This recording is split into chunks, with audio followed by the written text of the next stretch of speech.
Hello guys, আপনারা দেখতে পাচ্ছেন পুরাতন ধামসুরের যে সেতুটি উপরে ঢালাই দেওয়া হবে, কিন্তু নতুন পানি আসার কারণে আমার মনে হচ্ছে যে নিচ দিয়ে কি শুরু হয়ে বেরিয়ে যাবে।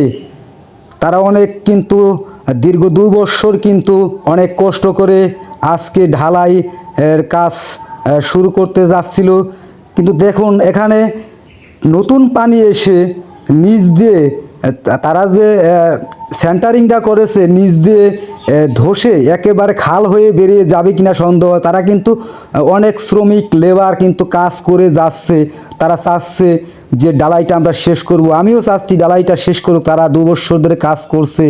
হ্যাঁ, এই পুরাতন ধামসরের যে মাঝখানে যে ব্রিজটি, সেই ব্রিজটি আমি কিন্তু কথাটা বলছি।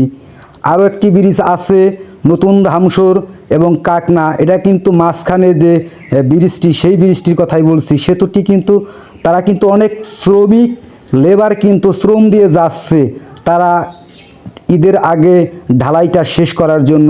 পারবে কি পারবে না? আমার তো মনে হয় পারবে না। নতুন পানি, জোয়ারের পানি, নতুন পানির যে ধাক্কা, ব্যাগটি কিন্তু কোলাতে পারবে? আমার কিন্তু মনে হচ্ছে পারবে না।